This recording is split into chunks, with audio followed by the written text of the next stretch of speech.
ਵਾਹਿਗੁਰੂ ਜੀ ਕਾ ਖਾਲਸਾ ਵਾਹਿਗੁਰੂ ਜੀ ਕੀ ਫਤਿਹ। ਸਨਮਾਨਯੋਗ ਗੁਰੂ ਸਵਾਰਿਓ, ਸਿੱਖ missionary college Ludhiana ਵੱਲੋਂ ਚੱਲ ਰਹੀ ਇਸ ਗੁਰਮਤਿ ਕਲਾਸ ਵਿੱਚ ਆਪ ਸਾਰਿਆਂ ਨੂੰ ਜੀ ਆਇਆਂ। ਅੱਜ ਸਾਡੇ ਨਾਲ ਗਿਆਨੀ ਅੰਮ੍ਰਿਤਪਾਲ ਸਿੰਘ ਜੀ ਲੁਧਿਆਣੇ ਗੁਰਮਤਿ ਵਿਚਾਰਾਂ ਦੀ ਸਾਂਝ ਕਰਨਗੇ। ਮੈਂ ਉਹਨਾਂ ਨੂੰ ਬੇਨਤੀ ਕਰ ਰਿਹਾ ਹਾਂ ਕਿ ਅੱਜ ਆਪਣੇ ਵਿਸ਼ੇ ਨੂੰ ਸ਼ੁਰੂ ਕਰਨ। ਗਿਆਨੀ ਅੰਮ੍ਰਿਤਪਾਲ ਸਿੰਘ ਜੀ। ਵਾਹਿਗੁਰੂ ਜੀ ਕਾ ਖਾਲਸਾ ਵਾਹਿਗੁਰੂ ਜੀ ਕੀ ਫਤਿਹ।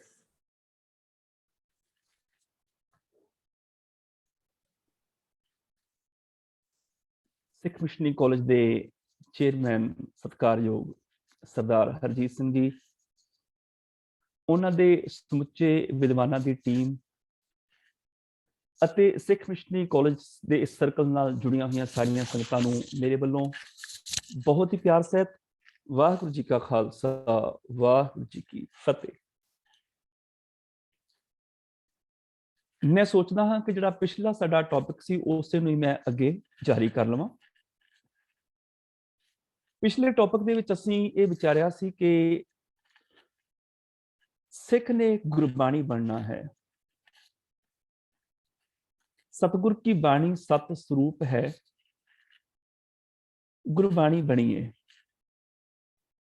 ਸਿੱਖ ਦੀ ਜ਼ਿੰਦਗੀ ਦਾ ਇਹ ਏਮ ਹੋਣਾ ਚਾਹੀਦਾ ਹੈ, ਇਹ ਨਿਸ਼ਾਨਾ ਹੋਣਾ ਚਾਹੀਦਾ ਕਿ ਮੈਂ ਗੁਰਬਾਣੀ ਬਣਨਾ ਹੈ। ਤੇ ਗੁਰਬਾਣੀ ਕਿਵੇਂ ਬਣਨਾ ਹੈ, ਇਹਦੇ ਬਾਰੇ ਅਸੀਂ ਪਿਛਲੇ ਹਫ਼ਤੇ ਦੀ ਵਿਚਾਰ ਸੀ ਉਸੇ ਨੂੰ ਅਸੀਂ ਅੱਗੇ ਤੋਰ ਰਹੇ ਹਾਂ ਕਿ ਜੇ ਪ੍ਰਭੂ ਨਿਰਵੈਰ ਹੈ ਤੇ ਅਸੀਂ ਨਿਰਵੈਰ ਬਣਨਾ ਹੈ। ਜੇ ਅਸੀਂ ਗੁਰਬਾਣੀ ਚ ਪੜਿਆ ਨਿਰਭਉ, ਤੇ ਨਿਰਭਉ ਕੇਵਲ ਪੜਨ ਤੱਕ ਸੀਮਤ ਨਹੀਂ ਰਹਿਣਾ, ਇਸ ਤੋਂ ਅਗਲਾ ਸਫ਼ਰ ਵੀ ਸ਼ੁਰੂ ਕਰਨਾ ਹੈ, ਨਿਰਭਉ ਬਣਨਾ ਹੈ। ਕੇਵਲ ਅਸੀਂ ਕਰਤਾ ਪੜ੍ਹਨਾ ਨਹੀਂ ਹੈ, ਬਣਨਾ ਹੈ। ਕੇਵਲ ਅਸੀਂ ਸੈਭੰਗ ਪੜ੍ਹਨਾ ਨਹੀਂ ਹੈ, ਬਣਨਾ ਹੈ। ਕੇਵਲ ਅਸੀਂ ਅਕੁਲ ਪੜ੍ਹਨਾ ਨਹੀਂ ਹੈ, ਅਕੁਲ ਬਣਨਾ ਹੈ। ਕੇਵਲ ਚਿੰਤਾਮਨ ਪੜ੍ਹਨਾ ਨਹੀਂ ਹੈ, ਚਿੰਤਾਮਨ ਹੋਣਾ ਹੈ, ਅਜੂਨੀ ਹੋਣਾ ਹੈ। ਇਸੇ ਤਰ੍ਹਾਂ ਅਕਾਲ ਹੋਣਾ ਹੈ, ਇਸੇ ਤਰ੍ਹਾਂ ਨਿਰਭੈ ਹੋਣਾ ਹੈ। ਅਸੀਂ ਸਾਰਾ ਕੁਝ ਹੋਣਾ ਹੈ। ਸੱਚ ਵਿੱਚ ਜੇ ਪੁੱਛੋ ਤੇ ਇਸੇ ਦਾ ਨਾਂ ਹੀ ਬੰਦਗੀ ਹੈ, ਇਸੇ ਦਾ ਨਾਂ ਭਗਤੀ ਹੈ। ਜਿੰਨੇ ਵੀ ਰੱਬ ਦੇ ਨਾਮ ਨੇ ਸਾਰੇ ਰੱਬ ਦੇ ਗੁਣ ਨੇ, ਤੇ ਜੇਕਰ ਅਸੀਂ ਉਹਨਾਂ ਗੁਣਾਂ ਨੂੰ ਧਾਰਨ ਕਰ ਲੈਂਦੇ ਹਾਂ ਤੇ ਅਸੀਂ ਹੀ ਰੱਬ ਹੋ ਜਾਂਦੇ ਹਾਂ, ਉਹਦਾ ਰੂਪ ਬਣ ਜਾਂਦੇ ਹਾਂ। ਫਿਰ ਹਰ ਹਰ ਜੰਦ ਏਕ ਹੈ ਬਣ ਜਾਂਦਾ ਹੈ। ਗੁਰ ਕਿਰਪਾ ਜੇ ਨਰਕੋ ਕੀਨੀ ਤੇ ਜੁਗਤ ਪਛਾਨੀ, ਨਾਨਕ ਲੀਨ ਪਇਓ ਗੋਬਿੰਦ ਸਿਉ, ਜੋ ਪਾਣੀ ਸੰਗ ਪਾਣੀ। ਏਦਾਂ ਹਰੀ ਦਾ ਜਨ ਹਰੀ ਦਾ ਰੂਪ ਹੋ ਜਾਂਦਾ ਹੈ। ਜਿਨ੍ਹਾਂ ਨਾ ਵਿਸਰੈ ਨਾਮ ਸਿੱਖ ਨਹੀਂ ਹਿਆ, ਭੇਦ ਨਾ ਜਾਣੋ ਮੂਲ ਸਾਈਂ ਜਿਹਾ। ਗੱਲ ਕੀ ਰੱਬ ਦੇ ਗੁਣਾਂ ਨੂੰ ਧਾਰਨ ਕਰਕੇ ਅਸੀਂ ਗੁਣਾਂ 'ਚ ਸਮਾਉਣਾ ਹੈ। ਜਿਹਨੂੰ ਅਸੀਂ ਗੁਰਬਾਣੀ 'ਚ ਪੜ੍ਹਦੇ ਹਾਂ, ਸਭ ਗੁਣ ਤੇਰੇ ਮੈਂ ਨਾਹੀ ਕੋਏ, ਰਿਣ ਗੁਣ ਕੀਤੇ ਭਗਤ ਨਾ ਹੋਏ। ਗੁਣਾਂ ਨੂੰ ਧਾਰਨ ਕੀਤੇ ਬਿਨਾਂ ਭਗਤੀ ਨਹੀਂ ਹੈ। ਗੁਣਾਂ ਨੂੰ ਧਾਰਨਾ ਹੀ ਭਗਤੀ ਹੈ। ਤੇ ਇਹਨਾਂ ਗੁਣਾਂ ਨੂੰ ਕਿਵੇਂ ਧਾਰਨਾ ਹੈ? ਗਾਵੋ ਰਾਮ ਕੇ ਗੁਣ ਗੀਤ। ਅਸੀਂ ਨਾ ਗੁਣਾਂ ਨੂੰ ਗਾਉਣਾ ਹੈ ਤੇ ਗਾ ਕੇ ਇਹਦੇ 'ਚ ਸਮਾ ਜਾਣਾ ਹੈ। ਗਾਣ ਦਾ ਭਾਵ ਹੁਕਮ 'ਚ ਆ ਜਾਣਾ, ਗਾਉਣ ਦਾ ਭਾਵ ਮੰਨ ਲੈਣਾ। ਜਿਵੇਂ ਅਸੀਂ ਪੜ੍ਹਦੇ ਹਾਂ, ਗਾਵਨ ਤੁਧਨੋਂ ਪਵਨ ਪਾਣੀ ਬੈਸੰਤਰ ਗਾਵੇ ਰਾਜਾ ਧਰਮ ਦੁਆਰੇ। ਹੁਣ ਹਵਾ ਅੱਗ ਪਾਣੀ ਗਾ ਰਹੇ ਨੇ। ਕਿਵੇਂ ਗਾ ਰਹੇ ਨੇ? ਹੁਣ ਜੇ ਪਾਣੀ ਕੀਰਤਨ ਕਰਨ ਬਹਿ ਜਾਏਗਾ, ਗਾਣ ਲੱਗ ਜਾਏਗਾ, ਉਹ ਤੇ ਵਾਜੇ ਨੂੰ ਗਾਲ ਦੇਗਾ, ਤਬਲੇ ਨੂੰ ਗਾਲ ਦੇਗਾ।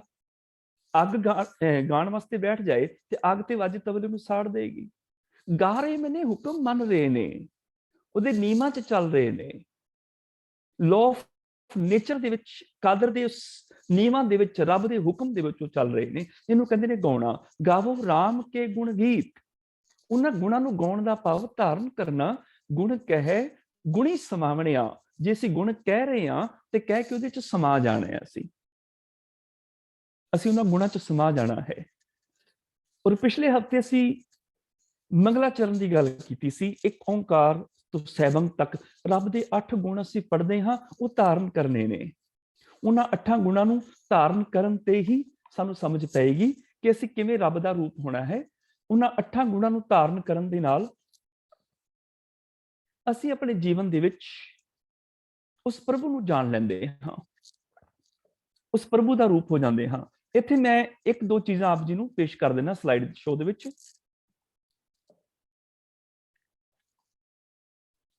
ਇੱਕ ਓਂਕਾਰ ਦੀ ਅਸੀਂ ਵਿਚਾਰ ਕੀਤੀ ਕਿ ਇਹ ਰੱਬ ਦੇ ਇਹ 8 ਗੁਣ ਹੈਗੇ ਨੇ ਜਿਹੜੇ ਅਸੀਂ ਧਾਰਨ ਕਰਨੇ ਨੇ। ਇਹਨਾਂ ਗੁਣਾਂ ਨੂੰ ਧਾਰਨ ਕਰਨ ਦੇ ਨਾਲ ਹੀ ਅਸੀਂ ਪ੍ਰਭੂ ਦੇ ਵਿੱਚ ਅਭੇਦ ਹੋ ਜਾਂਦੇ ਆ। ਰੱਬ ਦੇ ਗੁਣਾਂ ਦਾ ਰੂਪ ਹੋ ਕੇ ਗੁਣ ਕਹਿ ਗੁਣੀ ਸਮਾਮਣਿਆਂ ਵਾਲੀ ਸਾਡੀ ਅਵਸਥਾ ਬਣ ਜਾਂਦੀ ਹੈ।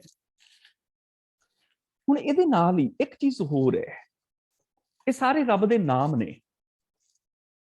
ਇਹਨਾਂ ਰੱਬ ਦੇ ਨਾਮਾਂ ਦਾ ਅਭਿਆਸ ਕਿਵੇਂ ਕਰਨਾ ਹੈ? ਕੋਈ ਤਰੀਕਾ ਹੋਏਗਾ ਅਭਿਆਸ ਕਰਨ ਦਾ? ਹਾਂ, ਇਹਦਾ ਇੱਕ ਤਰੀਕਾ ਹੈ।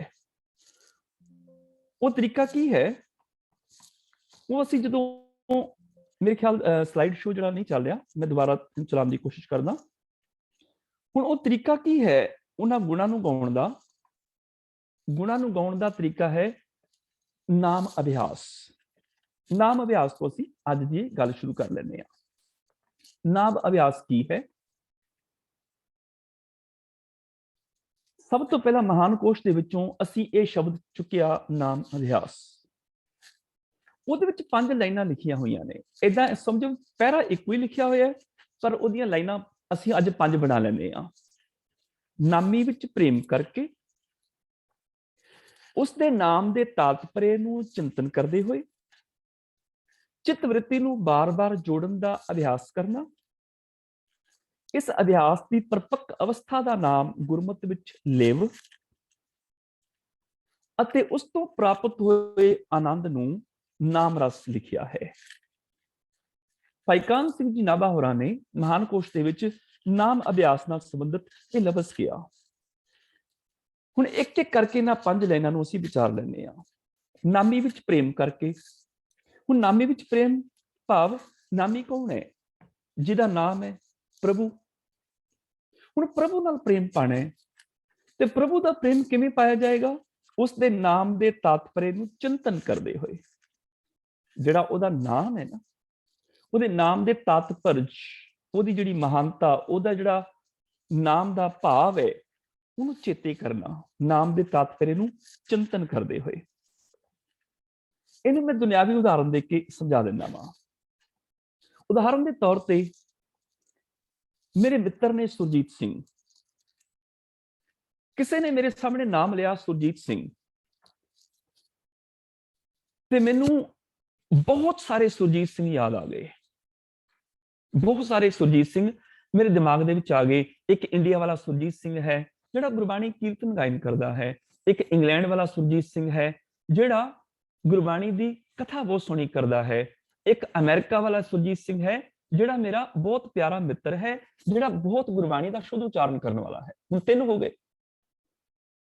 ਜਦੋਂ ਕਿਸੇ ਨੇ ਮੇਰੇ ਅੱਗੇ ਸੁਰਜੀਤ ਸਿੰਘ ਕਿਹਾ,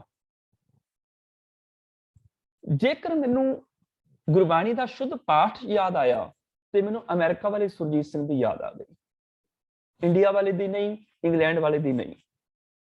ਤੇ ਜੇਕਰ ਸੁਰਜੀਤ ਸਿੰਘ ਨਾਮ ਲੈਂਦਿਆਂ ਸਾਰ ਹੀ ਮੈਨੂੰ ਕੀਰਤਨ ਯਾਦ ਆ ਗਿਆ, ਇਹਦਾ ਮਤਲਬ ਕਿ ਮੈਨੂੰ ਇੰਡੀਆ ਵਾਲੇ ਸੁਰਜੀਤ ਸਿੰਘ ਦੀ ਯਾਦ ਆ ਗਈ ਕਿ ਕੀਰਤਨੀਏ ਨੇ ਬੜੇ ਸੁਣੇ। ਜੇ ਕਥਾ ਯਾਦ ਆ ਗਈ, ਇਹਦਾ ਮਤਲਬ ਮੈਨੂੰ ਇੰਗਲੈਂਡ ਵਾਲੇ ਸੁਰਜੀਤ ਸਿੰਘ ਦੀ ਯਾਦ ਆ ਗਈ, ਕਿਉਂਕਿ ਸੁਰਜੀਤ ਸਿੰਘ ਨਾਮ ਤੇ ਕਿਸੇ ਦਾ ਵੀ ਹੋ ਸਕਦਾ ਹੈ। ਹਜ਼ਾਰਾਂ ਲੋਕਾਂ ਦਾ ਨਾਮ ਸੁਰਜੀਤ ਸਿੰਘ ਹੋ ਸਕਦਾ ਹੈ।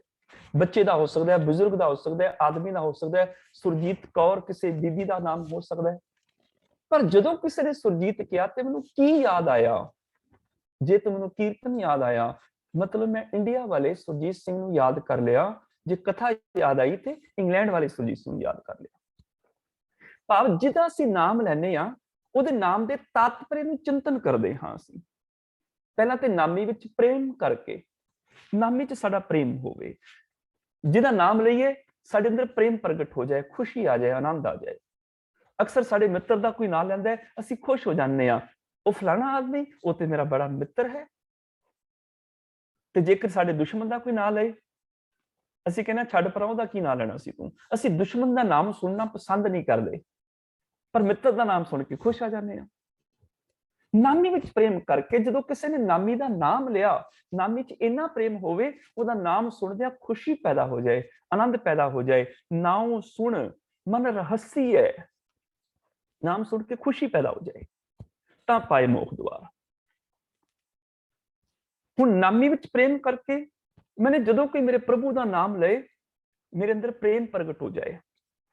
खुशी प्रगट हो जाए, आनंद प्रगट हो जाए।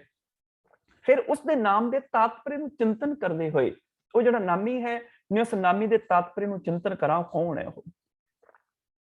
उदाहरण के तौर पर किसी ने सुरजीत सिंह किया, ना मैनू कथा याद आई, ना कीर्तन, ना शुद्ध, कुछ भी याद नहीं आया। ਇਹਦਾ मतलब मैं इकल्ला जबान तो सुरजीत सिंह कह दिता, पर मैं याद किसी ने भी नहीं किया, किसी ने याद किया ही नहीं, ना इंडिया वाले सुरजीत सिंह नूं, ना अमेरिका वाले नूं। इस तरह जो किसी ने साडे सामने नाम लिया प्रभु, अकाल पुरख, जो किसी ने साडे सामने नाम लिया हरि, सानू की याद आया?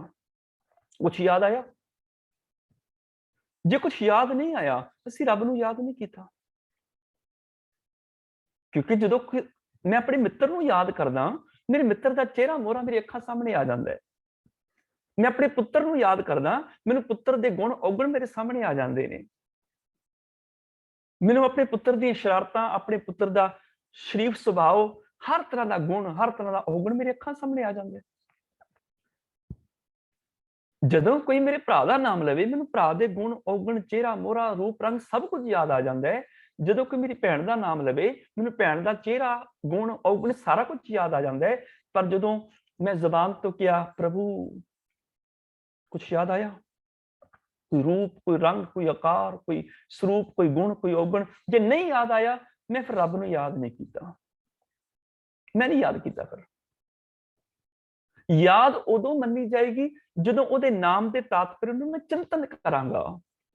प्रभु, वाह, वो प्रभु है जिहड़ा जूना च नहीं आउंदा। अवतारवाद के झगड़े ही मुक जाणगे मेरे। वो प्रभु जिहड़ा सैभंग है, जिहड़ा स्वयं तो प्रकाश है, अपने सारे खड़ा है। फिर मैनूं समझ पै जाएगी रब जूना च नहीं आउंदा, वो ते सैभंग है। वो प्रभु जिहड़ा निर्वैर है, उसकी किसी नाल दुश्मनी नहीं। वो प्रभु जिहड़ा सर्व व्यापक है, करता है, कुल कायनात नूं बनाने वाला है, पुरख है, मैंने सारियां विच है। जे सारियां विच है, फिर मेरा भरम खत्म हो जाएगा भी वो सतवें आसमान ते वखरा दरबार सजा के बैठे, क्योंकि वो सर्व व्यापक है, वो हर थां ते ही है। जय जय पेखों तै हजूर दूर कतों ना जाई। हुण जदों मैं प्रभु का नाम लवां, उहदे नाम के तात्पर्य नूं चिंतन करते हुए उहदे गुण मैनूं चेते आ जाण, उहदा सुभाव चेते आ जाए, चित्त वृत्ति नूं बार-बार जोड़न का अभ्यास करना, उस प्रभु के गुणां नूं बार-बार चेते च वसाउणा, बार-बार याद करना। मेरा प्रभु निर्वैर है, मैं उहदे वर्गा बनना है, मैं भी निर्वैर होवां। मेरा प्रभु निरभउ है, मैं उहदे वर्गा बनना है, मैं निरभउ होवां, मैं उहदे वर्गा बन जावां। जदों मैं सचमुच उन्हां गुणां दा अभ्यास करांगा, निर्वैर होवांगा, निरभउ होवांगा, इस अभ्यास की परपक अवस्था का नाम गुरमत विच लिव। जदों मैं डरना छड़ दियांगा, जंतर मंत्र तंत्र भूत प्रेत राहु केतु शनि मंगल ग्रह तो मेरी लिव लग गई निर्वैर दे विच, निरभउ दे विच मेरी लिव लग गई। जदों मैं किसी नाल दुश्मनी नहीं करांगा, निर्वैर हो जावांगा, मेरी निर्वैर दे विच लिव लग गई। उहदा नाम है ना। जदों मैं समाज दे लिए कोई चंगे काम करांगा, मेरी करता विच लिव लग जाएगी। जदों मैं सतनाम दे विच लिव जोड़ांगा, मैं सच बोलांगा, सच सुनांगा, सच देखांगा, सच्चे कर्म करांगा, सच्ची सोच सोचांगा, मेरी सतनाम दे विच लिव लग गई।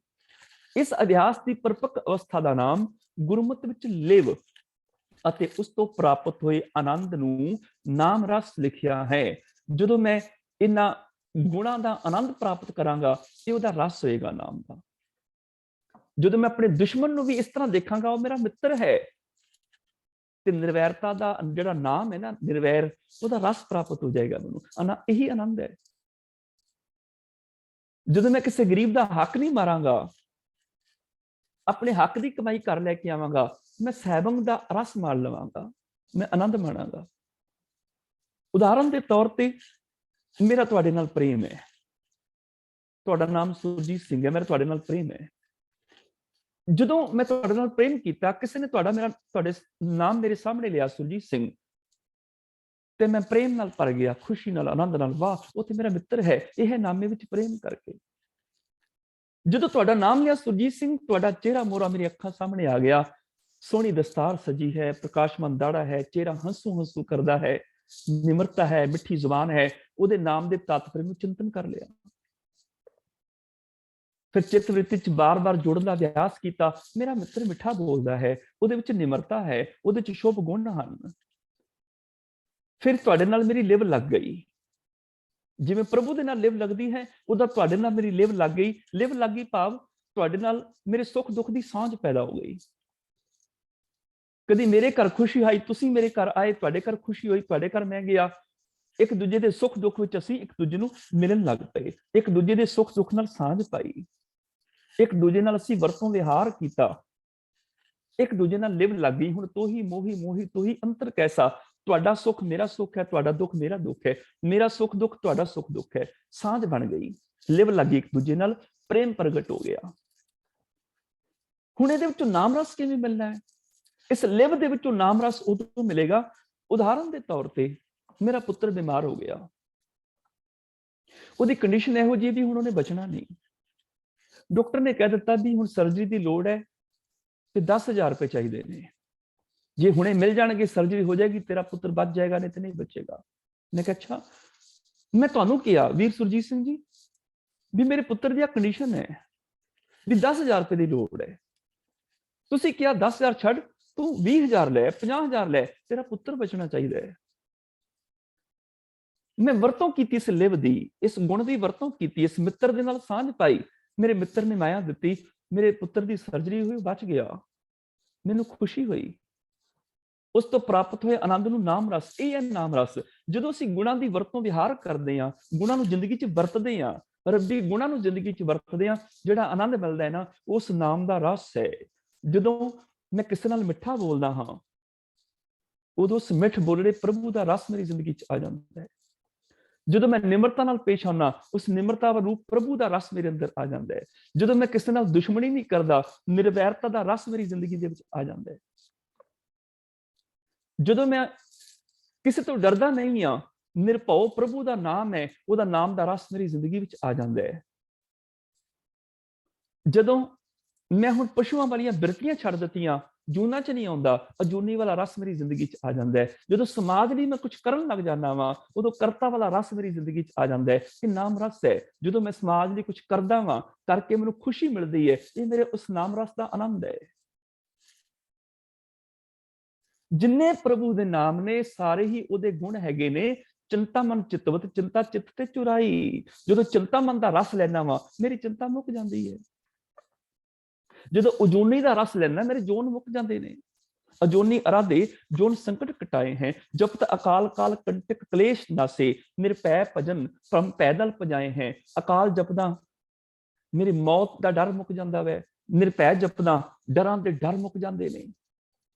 ਸਿਮਰਤ ਨਾਥ ਨਿਰਵੈਰ, ਬੈਰ ਭਾਉ ਤਿਆਗਿਓ, ਭਾਗਿਓ ਭੇਦ ਖੇਦ, ਨਿਰਭੇਦ ਗੁਣ ਗਾਏ ਹੈ। ਨਿਰਭੇਦ ਦੇ ਗੁਣ ਦਾ ਰਸ ਲੈਣਾ ਵਾ, ਮੇਰੇ ਊਚ ਨੀਚ ਦੇ ਭੇਦ ਵਿਤਕਰੇ ਮੁੱਕ ਜਾਂਦੇ ਨੇ।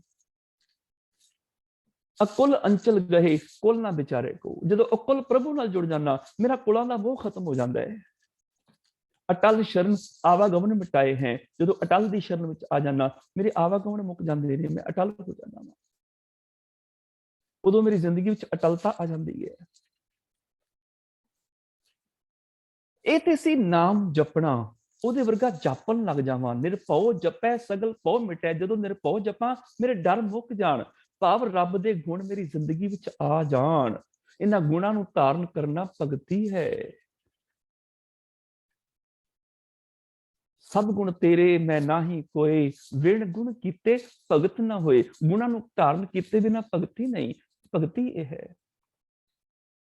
ਫਿਰ ਸਿਮਰਨ ਕੀ ਹੈ ਜੀ?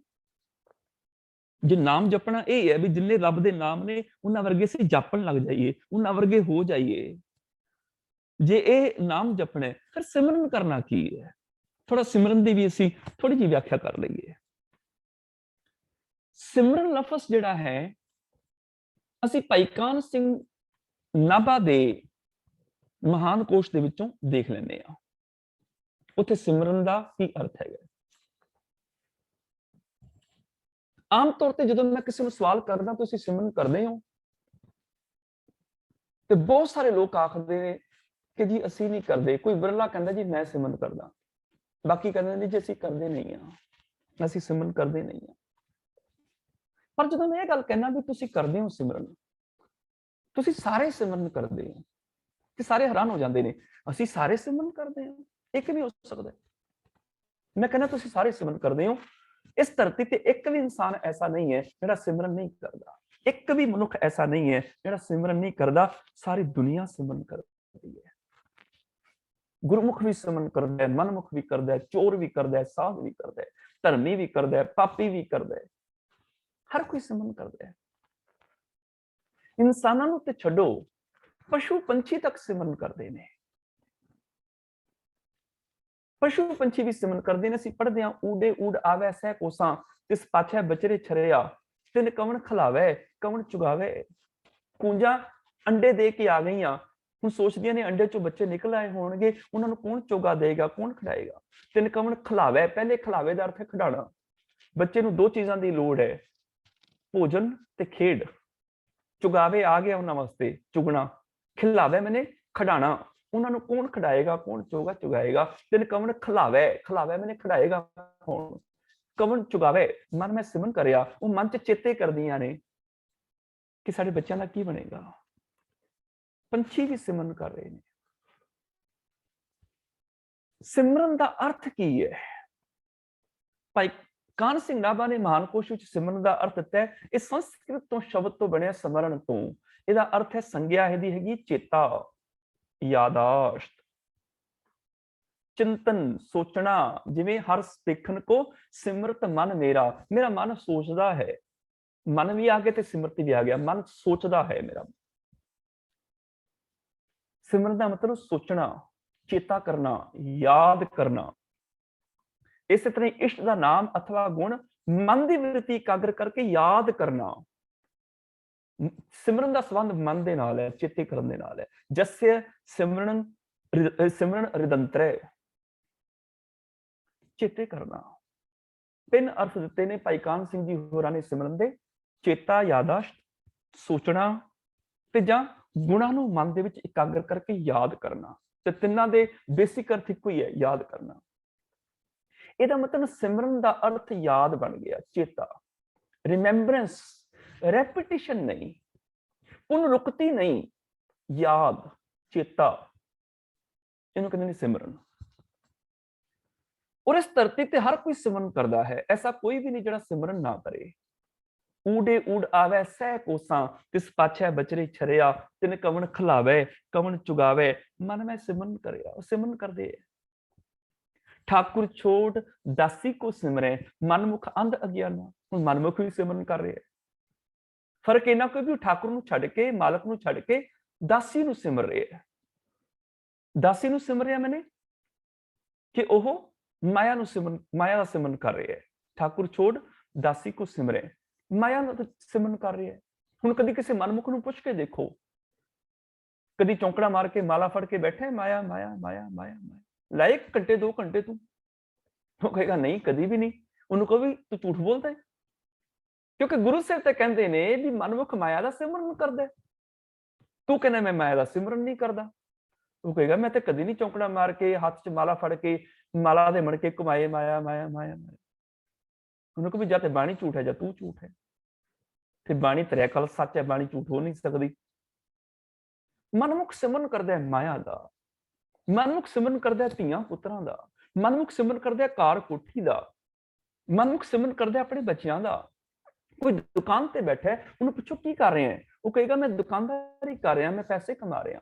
ਉਹਨੂੰ ਪੁੱਛੋ ਕਿਉਂ ਕਮਾ ਰਹੇ ਹੈ, ਉਹ ਕਹੇਗਾ ਮੈਂ ਨਾ ਪੈਸਿਆਂ ਦੇ ਨਾਲ ਬੱਚਿਆਂ ਵਾਸਤੇ ਭੋਜਨ ਲੈ ਕੇ ਜਾਵਾਂਗਾ, ਬੱਚਿਆਂ ਵਾਸਤੇ ਨਵੇਂ ਕੱਪੜੇ ਲੈ ਕੇ ਜਾਵਾਂਗਾ, ਉਹਨਾਂ ਦੇ ਸਕੂਲ ਦੀ ਫੀਸ ਦੇਵਾਂਗਾ। ਇਹਦਾ ਮਤਲਬ ਉਹ ਬੱਚਿਆਂ ਦਾ ਸਿਮਰਨ ਕਰ ਰਿਹਾ ਹੈ, ਦੁਕਾਨ ਤੇ ਬੈਠਾ ਕਰ ਰਿਹਾ ਸਿਮਰਨ, ਕਿਉਂਕਿ ਉਹਦਾ ਧਿਆਨ ਬੱਚਿਆਂ ਦੇ ਵਿੱਚ ਹੈ ਕਿ 4 ਪੈਸੇ ਹੋਣਗੇ, ਬੱਚਿਆਂ ਨੂੰ 4 ਚੀਜ਼ਾਂ ਲਿਆ ਕੇ ਦੇਵਾਂਗਾ। ਕੋਈ ਕੋਠੀ ਦਾ ਸਿਮਰਨ ਕਰ ਰਿਹਾ ਹੈ, ਕੋਈ ਪਲਾਟ ਦਾ ਸਿਮਰਨ ਕਰ ਰਿਹਾ ਹੈ, ਕੋਈ ਕੁਰਸੀ ਦਾ ਸਿਮਰਨ ਕਰ ਰਿਹਾ ਹੈ। ਇਹ ਹੋ ਸਕਦੇ ਨੇ ਸਿਮਰਨ, ਇਹ ਸਾਰੇ ਸਿਮਰਨ ਹੋ ਸਕਦੇ ਨੇ। ਜਦੋਂ ਅਸੀਂ ਪੜ੍ਹਦੇ ਹਾਂ ਅੰਤ ਕਾਲ ਜੋ ਲక్ష్ਮੀ ਸਿਮਰੈ, ਇਹਦਾ ਮਤਲਬ ਲక్ష్ਮੀ ਦਾ ਸਿਮਰਨ ਹੋ ਸਕਦਾ ਹੈ। ਅੰਤ ਕਾਲ ਜੋ ਇਸਤਰੀ ਸਿਮਰੈ, ਅੰਤ ਕਾਲ ਜੋ ਮੰਦਰ ਸਿਮਰੈ, ਹੋ ਸਕਦੇ ਨੇ। ਅੰਤ ਕਾਲ ਜੋ ਲੜਕਾ ਸਿਮਰੈ, ਹੋ ਸਕਦੇ ਨੇ। ਪਰ ਸਤਿਗੁਰੂ ਪਾਤਸ਼ਾਹ ਕਹਿਣ ਲੱਗੇ ਮਾਈ ਰੀ ਆਨ ਸਿਮਰ ਮਰ ਜਾਹੇ। ਜਿਹੜੇ ਹੋਰ ਸਿਮਰਨ ਕਰ ਰਹੇ ਆ ਨਾ, ਆਨ ਮੈਨੇ ਹੋਰ ਜਿਹੜੇ ਸਿਮਰਨ ਕਰ ਰਹੇ ਆ, ਕਾਰ ਦਾ, ਕੋਠੀ ਦਾ, ਧੀਆਂ ਪੁੱਤਰਾਂ ਦਾ, ਮਾਇਆ ਦਾ, ਤੂੰ ਆਤਮਕ ਮੋਤੇ ਉਹ ਮਰ ਜਾਣਗੇ ਜਿਹੜੇ ਹੋਰ ਚੀਜ਼ ਨੂੰ ਸਿਮਰਨਗੇ। ਮਾਈ ਰੀ ਆਨ ਸਿਮਰ ਮਰ ਜਾਹੇ। ਜਿਹੜੇ ਹੋਰ ਸਿਮਰਨ ਕਰਦੇ ਨੇ ਉਹ ਮਰ ਜਾਣਗੇ। ਹੁਣ ਸਿਮਰਨ ਕਿਵੇਂ ਹੋਏਗਾ? ਸਿਮਰਨ ਦਾ ਮਤਲਬ ਚੇਤਾ। ਗੁਰੂ ਅਰਜਨ ਦੇਵ ਪਾਤਸ਼ਾਹ ਜੀ ਦੀ ਬਾਣੀ ਪੜ੍ਹੋ। ਸਤਿਗੁਰੂ ਪਾਤਸ਼ਾਹ ਕਹਿਣ ਲੱਗੇ ਕਿ ਤੂੰ ਆਵਾਜ਼ ਆਈ ਮੈਨੂੰ ਆਜ਼ਾਦੀ, ਸੁਤੰਤਰਤਾ, ਮੈਨੂੰ ਬਾਹਰ ਕੱਢੋ, ਮੈਨੂੰ ਆਜ਼ਾਦ ਕਰਾਓ। ਸਤਿਗੁਰੂ ਪਾਤਸ਼ਾਹ ਕਹਿਣ ਲੱਗੇ ਜਦੋਂ ਆਵਾਜ਼ ਆਈ ਮੈਂ ਉੱਧਰ ਚਲਾ ਗਿਆ, ਕੀ ਦੇਖਿਆ? ਪਿੰਜਰੇ ਦੇ ਵਿੱਚ ਇੱਕ ਪੰਛੀ ਬੰਦ ਹੈ, ਉਹ ਚੀਖ ਰਿਹਾ ਹੈ, ਮੈਨੂੰ ਬਾਹਰ ਕੱਢੋ, ਮੈਨੂੰ ਆਜ਼ਾਦ ਕਰਾਓ। ਸਤਿਗੁਰੂ ਪਾਤਸ਼ਾਹ ਕਹਿਣ ਲੱਗੇ ਮੈਂ ਦੇਖ ਕੇ ਹੈਰਾਨ ਹੋਇਆ, ਪਿੰਜਰੇ ਦਾ ਦਰਵਾਜ਼ਾ ਤੇ ਖੁੱਲਾ ਸੀ ਤੇ ਉਹ ਪੰਛੀ ਪਿੰਜਰੇ ਦੇ ਵਿੱਚ ਬੈਠਾ ਹੀ ਕਹੀ ਜਾ ਰਿਹਾ ਮੈਨੂੰ ਬਾਹਰ ਕੱਢੋ, ਆਜ਼ਾਦ ਕਰੋ। ਦਰਵਾਜ਼ਾ ਖੁੱਲ੍ਹਾ ਪਿੰਜਰੇ ਦਾ। ਸਤਿਗੁਰੂ ਪਾਤਸ਼ਾਹ ਕਹਿਣ ਲੱਗੇ ਮੈਂ ਉਸ ਪੰਛੀ ਨੂੰ ਸਲਾਹ ਦਿੱਤੀ, ਇਹ ਪੰਛੀ ਤੂੰ ਆਜ਼ਾਦ ਹੋਣੇ, ਆਪਣੇ ਖੰਭਾਂ ਦਾ ਸਿਮਰਨ ਕਰ। ਹੁਣ ਪੰਛੀ ਕੀ ਕਰੇਗਾ? ਖੰਭ ਖੰਭ ਖੰਭ ਖੰਭ ਨਹੀਂ, ਉਹ ਪੰਛੀ ਨੂੰ ਕਿਹਾ ਵੀ ਆਪਣੇ ਖੰਭਾਂ ਨੂੰ ਯਾਦ ਕਰ। ਪਿੰਜਰੇ 'ਚ ਰਹਿ ਕੇ ਤੂੰ ਖੰਭ ਭੁੱਲ ਗਿਆ, ਮੇਰੇ ਕੋਲ ਖੰਭ ਵੀ ਨੇ, ਚੇਤੇ ਕਰ, ਤੇਰੇ ਕੋਲ ਖੰਭ ਨੇ, ਯਾਦ ਆ ਜਾਣਗੇ, ਖੰਭ ਫੜਫੜਾਏਗਾ, ਉਡਾਰੀ ਮਾਰ ਜਾਏਗਾ। ਬਸ ਆਹੀ ਇੱਕ ਤਰੀਕਾ ਹੈ। ਨਿਕਸਰੇ ਪੰਖੀ ਸਿਮਰ ਹਰ ਪਾਂਖ। ਖੰਭਾਂ ਨੂੰ ਚੇਤੇ ਕਰ ਲੈ, ਤੇਰੇ ਕੋਲ ਖੰਭ ਨੇ, ਜਿੱਦਣ ਯਾਦ ਆ ਜਾਣਗੇ ਉੜ ਜਾਏਗਾ। ਸਿਮਰ ਹਰ ਪਾਂਖ, remembrance of the Lord be your wings. ਚੇਤੇ ਕਰ, ਯਾਦ ਕਰ। ਇਹਦਾ ਮਤਲਬ ਸਿਮਰ ਦਾ ਮਤਲਬ ਚੇਤਾ। ਸਿਮਰਨ ਬਹੁਤ ਨੇ, ਹਰ ਕੋਈ ਮਨੁੱਖ ਕਰਦਾ ਹੈ, ਪਰ ਸਤਿਗੁਰੂ ਪਾਤਸ਼ਾਹ ਕਹਿਣ ਲੱਗੇ ਆ ਦੱਸਾਂ ਕਿਹੜਾ ਸਿਮਰਨ ਕਰਿਆ ਕਰ। ਪ੍ਰਭ ਕਾ ਸਿਮਰਨ ਸਭ ਤੋਂ ਉੱਚਾ। ਜਿਹੜਾ ਪ੍ਰਭੂ ਦਾ ਸਿਮਰਨ ਹੈ ਨਾ, ਉਹ ਸਭ ਤੋਂ ਉੱਚਾ ਹੈ। ਤੂੰ ਪ੍ਰਭੂ ਦਾ ਸਿਮਰਨ ਕਰ ਲਿਆ ਕਰ। ਸਭ ਤੇ ਮੈਨੇ ਹੋਰ ਵੀ ਨੇ, ਇਹਦਾ ਮਤਲਬ ਹੋਰ ਵੀ ਬੜੇ ਨੇ, ਪਰ ਇਹਨਾਂ ਸਾਰਿਆਂ ਸਿਮਰਨਾਂ ਨਾਲੋਂ ਪ੍ਰਭੂ ਦਾ ਸਿਮਰਨ ਸਭ ਤੋਂ ਉੱਚਾ ਹੈ। ਉਹ ਚੇਤੇ ਕਰਨੀ, ਰੱਬ ਨੂੰ ਚੇਤੇ ਕਰਨੀ। ਪ੍ਰਭ ਕਾ ਸਿਮਰਨ ਸਭ ਤੇ ਉੱਚਾ, ਦਾ ਰਿਮੈਂਬਰੈਂਸ ਆਫ ਗॉड। ਪ੍ਰਭੂ ਦੀ ਯਾਦ, ਪ੍ਰਭੂ ਦਾ ਚੇਤਾ, ਯਾਦ। ਹੁਣ ਪ੍ਰਭੂ ਦਾ ਸਿਮਰਨ ਜੀ ਕਿਵੇਂ ਕਰੀਏ? ਬੜੇ ਤਰੀਕੇ ਦੱਸੇ ਜਾਂਦੇ ਨੇ ਕਿ ਆਹ ਜੁਗਤੀ ਹੈ, ਆਹ ਜੁਗਤੀ ਹੈ, ਆਹ ਤਰੀਕਾ ਹੈ। ਕਿਵੇਂ ਕਰਨਾ ਚਾਹੀਦਾ ਸਿਮਰਨ? ਜੇ ਸਿਮਰਨ ਕਰਨਾ ਹੋਵੇ ਤੇ ਅਸੀਂ ਕਿਸ ਤਰ੍ਹਾਂ ਕਰੀਏ? ਅਸੀਂ ਅਰਦਾਸ ਦੇ ਵਿੱਚ ਅਕਸਰ ਇੱਕ ਸ਼ਬਦ ਪੜ੍ਹਦੇ ਹਾਂ, ਪ੍ਰਥਮੇ ਸਰਬੱਤ ਖਾਲਸਾ ਜੀ ਕੀ ਅਰਦਾਸ ਹੈ ਜੀ, ਸਰਬੱਤ ਖਾਲਸਾ ਜੀ ਕੋ ਵਾਹਿਗੁਰੂ ਵਾਹਿਗੁਰੂ ਵਾਹਿਗੁਰੂ ਚਿਤ ਆਵੇ। ਉੱਥੇ 3 ਵਾਰ ਲਿਖਿਆ ਹੈ, ਇੱਕ ਵਾਰ ਨਹੀਂ ਲਿਖਿਆ ਵਾਹਿਗੁਰੂ ਚਿਤ ਆਵੇ। 3 ਵਾਰ, 5 ਵਾਰ ਵੀ ਪੂਰਾ ਨਹੀਂ ਕੀਤਾ, ਚਲੋ 5 ਵਾਰ ਪੂਰਾ ਕਰ ਦਿਓ। 3 ਵਾਰ। 3 ਵਾਰ ਕਿਉਂ? 1 ਵਾਰ ਕਿਉਂ ਨਹੀਂ? 5 ਵਾਰ ਕਿਉਂ ਨਹੀਂ? ਨਾ 2 ਨਾ 4, 3। ਬਕਾਇਦਾ ਵਿਦਵਾਨਾਂ ਨੇ ਬੜੇ ਸੋਚ ਸਮਝ ਕੇ ਇਹ 3 ਸ਼ਬਦ ਇੱਥੇ ਦਰਜ ਕੀਤੇ, ਵਾਹਿਗੁਰੂ ਵਾਹਿਗੁਰੂ ਵਾਹਿਗੁਰੂ ਚਿਤ ਆਵੇ। 3 ਵਾਰ ਲਿਖਿਆ। ਕਿਉਂ? ਚਿਤ ਆਵੇ ਮੈਨੇ ਚੇਤੇ ਆਵੇ, ਚੇਤਾ ਮੈਨੇ ਯਾਦ, ਸਿਮਰਨ, ਰਿਮੈਂਬਰੈਂਸ। ਕਿਉਂ? ਉਹਦਾ ਕਾਰਨ ਇਹ ਹੈ ਕਿ ਸਿਮਰਨ ਹੋ ਹੀ 3 ਤਰੀਕਿਆਂ ਨਾਲ ਸਕਦਾ ਹੈ। 3 ਹੀ ਤਰੀਕੇ ਨੇ ਸਿਮਰਨ ਕਰਨ ਦੇ। ਮਨਮੁਖ ਜਿਹੜਾ ਹੈ ਉਹ ਵੀ 3 ਤਰੀਕਿਆਂ ਨਾਲ ਸਿਮਰਨ ਕਰਦਾ ਹੈ। ਗੁਰਮੁਖ ਜਿਹੜਾ ਹੈ ਉਹ ਵੀ 3 ਤਰੀਕਿਆਂ ਨਾਲ ਸਿਮਰਨ ਕਰੇ। ਮਨਮੁਖ 3 ਤਰੀਕਿਆਂ ਨਾਲ ਸਿਮਰਨ ਕਰਦਾ ਹੈ। ਜਿਹੜੇ ਦੁਨਿਆਵੀ ਰਸਾਂ ਕਸਾਂ 'ਚ ਫਸਿਆ ਨਾ, ਕਾਰ 'ਚ, ਕੋਠੀ 'ਚ, ਧੀਆਂ ਪੁੱਤਰਾਂ 'ਚ, ਮਾਇਆ ਦੇ ਵਿੱਚ, ਉਹ ਕਿਵੇਂ ਫਸਿਆ? ਜਾਂ ਤੇ ਮਾਇਆ ਦੀਆਂ ਸੋਚਾਂ ਸੋਚੀ ਜਾਏਗਾ, ਕਿਵੇਂ ਇਕੱਠੀ ਹੋਵੇ, ਕਿਵੇਂ ਇਕੱਠੀ ਹੋਵੇ, ਕਿਵੇਂ ਇਕੱਠੀ ਹੋਵੇ। ਤੇ ਜਦੋਂ ਕਿਸੇ ਨਾਲ ਗੱਲਬਾਤ ਵੀ ਕਰੇਗਾ, ਇਹੀ ਗੱਲ ਛੇੜ ਕੇ ਬੈਠੇਗਾ ਵੀ ਮੈਂ ਕਿਹੜਾ ਕੰਮ ਕਰਾਂ 4 ਪੈਸੇ ਆ ਜਾਣ, ਮੈਂ ਕਿਹੜਾ ਕੋਰਸ ਕਰਾਂ 4 ਪੈਸੇ ਕਮਾ ਸਕਾਂ। ਗੱਲਾਂ ਵੀ ਮਾਇਆ ਦੀਆਂ ਕਰੇਗਾ ਬਹਿ ਕੇ। ਤੇ ਜਦੋਂ ਹੱਥੀ ਕੋਈ ਕੰਮ ਵੀ ਕਰੇਗਾ, ਕਹੇਗਾ ਮੈਂ ਉਹ ਕੰਮ ਕਰਾਂ ਜਿਹਦੇ ਨਾਲ 4 ਪੈਸੇ ਆਣ। ਉਵੇਂ ਨਹੀਂ ਕਰਨਾ ਮੈਂ। ਉਹਦੀ ਸੋਚ ਵਿੱਚ ਵੀ ਮਾਇਆ ਫਸੀ ਹੋਈ ਹੈ, ਉਹਦੀ ਗੱਲਾਂ ਵਿੱਚ ਵੀ ਮਾਇਆ ਹੀ ਚੱਲਦੀ ਹੈ, ਉਹਦੇ ਹੱਥ ਵੀ ਉਹ ਕੰਮ ਕਰਦੇ ਨੇ ਜਿਹਦੇ ਨਾਲ ਮਾਇਆ ਆ ਜਾਏ। ਆ 3 ਤਰੀਕੇ ਨੇ। ਕਿਹੜੇ ਨੇ? ਮਨ, ਬਚ, ਕਰਮ। रस कसै लुभाना, बिनस गया जाहे कहूं समाना। मन करके कर्मा करके बचना करके रसा कसा विच लुभाएमान हो गया। मन बचन कर्म ना रसा ना सिमरन कर रहे है, रसा नु चेते कर रहे। हंकार भी कर दे तानी मन बच कर्म करके ही आपस को दीर्घ कर जाने और को लग मात। मनसा बाचा कर्मना मैं देखे दो चात। मन बचन कर्म दे नाल जेड़ा काम करना सी वो कीता नहीं। वो केड़ा करना सी? मन बच कर्म हर गुण नहीं गाए। यह जी सोच तरो रब दे गुण गाने सी मन बचन कर्म करके। इन्हां गुणां दा सिमरन करना सी ਜਿਹੜੇ गुण ਅਸੀਂ ਵਿਚਾਰੇ ਨੇ ਪਿਛਲੇ ਹਫਤੇ। ਇੱਕ ਓंकार ਤੋਂ ਸੈਭੰਗ ਤੱਕ ਰੱਬ ਦੇ ਹਜ਼ਾਰਾਂ ਲੱਖਾਂ ਕਰੋੜਾਂ ਅਰਬਾਂ ਅਨੰਤ ਗੁਣ ਨੇ। ਗੁਣਾਂ ਦਾ ਅੰਤ ਨਹੀਂ, ਬੇਅੰਤ ਗੁਣ ਨੇ ਉਹਦੇ। ਤੇ ਉਹਨਾਂ ਗੁਣਾਂ ਨੂੰ ਮਨ ਬਚਨ ਕਰਮ ਕਰਕੇ ਗਾਣਾ ਸੀ। ਗਾਣਾ ਸੀ ਮੈਨੇ ਗਾਏ ਦੇ ਸੀ ਵਿਚਾਰ ਅਲਮਤਾ ਚ ਕਰ ਚੁੱਕੀ ਆ। ਮੈਨੇ ਮੰਨ ਲੈਣਾ, ਹੁਕਮ ਚ ਆ ਜਾਣਾ, ਉਹਨਾਂ ਗੁਣਾਂ ਨੂੰ ਧਾਰਨ ਕਰ ਲੈਣਾ। मन बचन कर्म करके हरि दे गुण गाने सानू गाए नहीं। जे कला गान जबान तो गाना हुंदा फिर बचन काफी सी। मन करके भी गाना, कर्म कर्मा करके भी गाना, कर्म भी करने पैणगे। मन बच कर्म हर गुण नहीं गाए, ये जी सोच करो। गुरबाणी पढ़ के देखो, बहुत थावां ते तुहानू मिल जाएगा कि जिन्ने कर्म करने ने उन्होंने मन बचन कर्म करके ही रब दे गुण गाने पैणगे। मन बच कर्म जे तुद आराधे से सभे फल पावे। मन बचन कर्म करके उन्हें आराधना पड़ेगा। मन बच कर्म प्रभ अपना ध्याई, नानक दास तेरी शरणाई। मन बच कर्म करके मैं अपना प्रभु ध्यादा हाँ।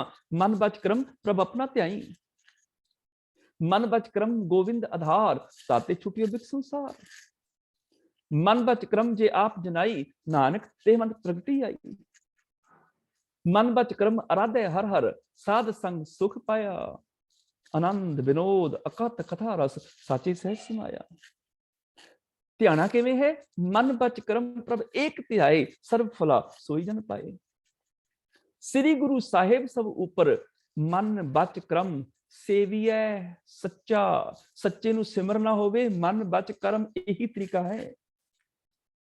मन बच कर्म आराधे करता, इस नाही कदे सजाई है। मन करके बचना करके कर्मा करके आराधना है उस करते नू।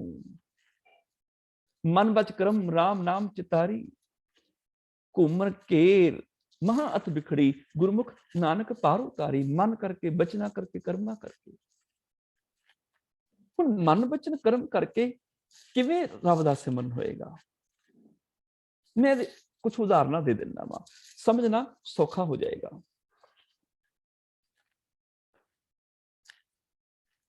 बचना करके प्रभु का सिमरन किवें होएगा? वाहिगुरु वाहिगुरु वाहिगुरु चित आवे। कर्मा करके बचना करके मन करके वाहिगुरु चेते आ जाए, याद आ जाए।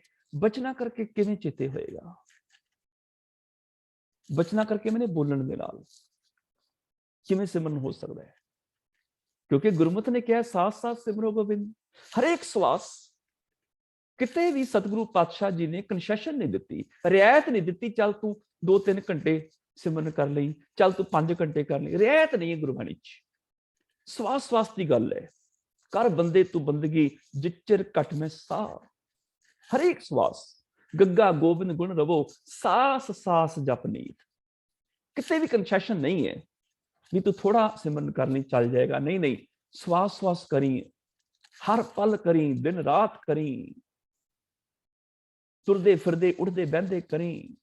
अनेक ही प्रमाण ने। मैं इत्थे शुरू कर दिया बोलने, मुकन च नहीं आउंदे इन्ने प्रमाण ने।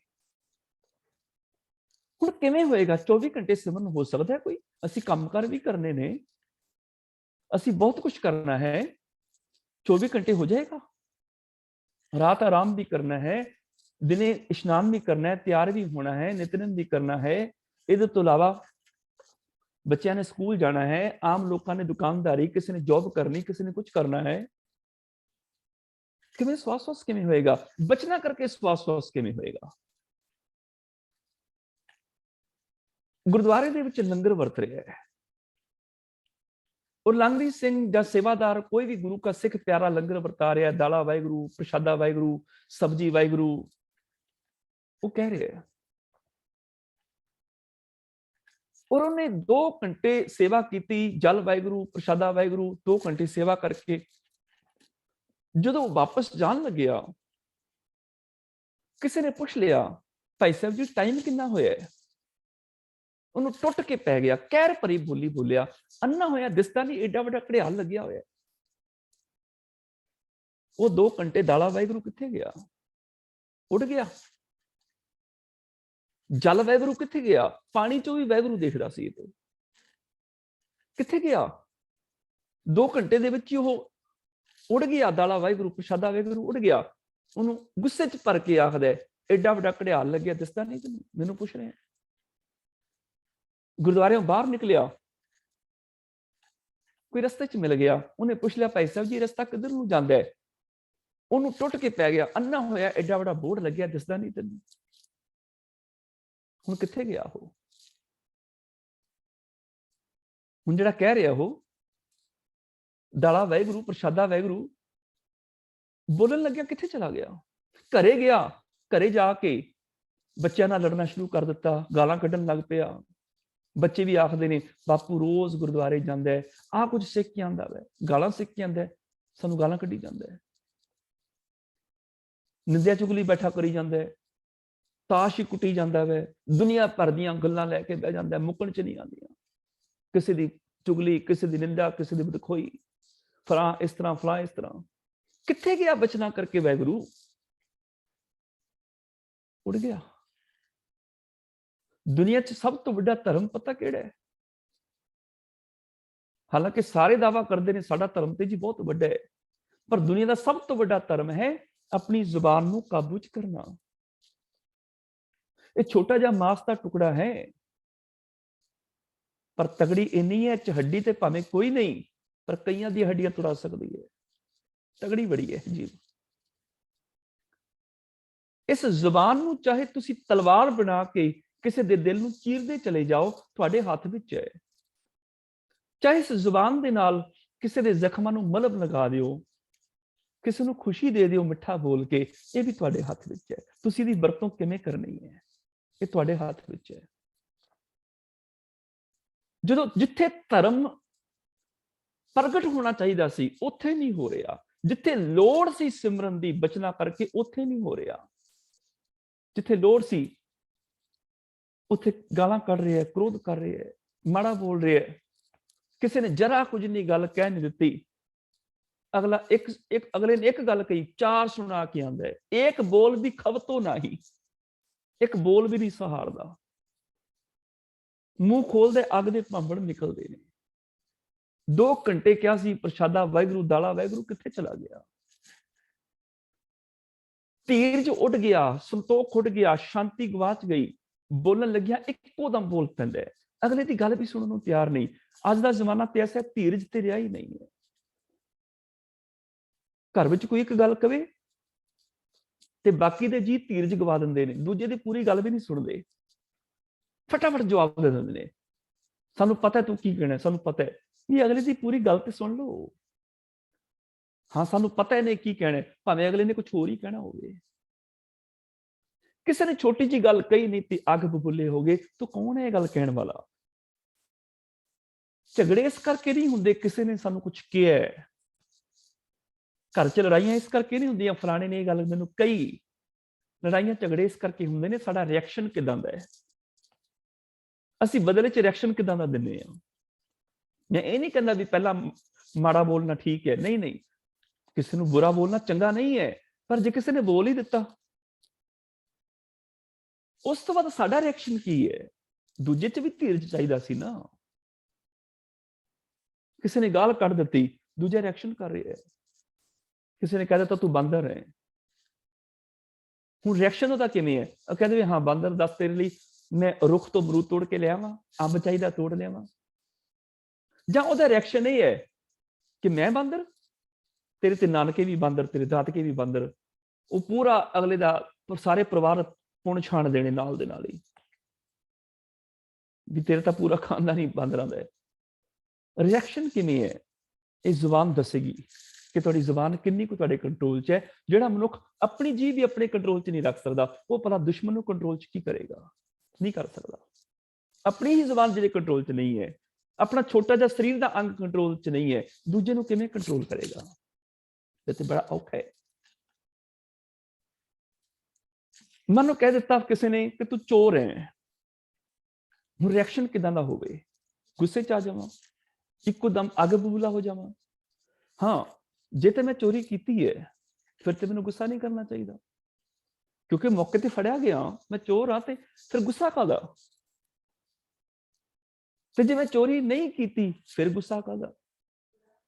ਰਿਐਕਸ਼ਨ ਤੇ ਡਿਪੈਂਡ ਕਰਦਾ ਹੈ ਘਰ 'ਚ ਸ਼ਾਂਤੀ ਕਿਵੇਂ ਹੋਏਗੀ, ਅਸੀਂ ਰਿਐਕਸ਼ਨ ਕਿਦਾਂ ਕਰਦੇ ਹਾਂ।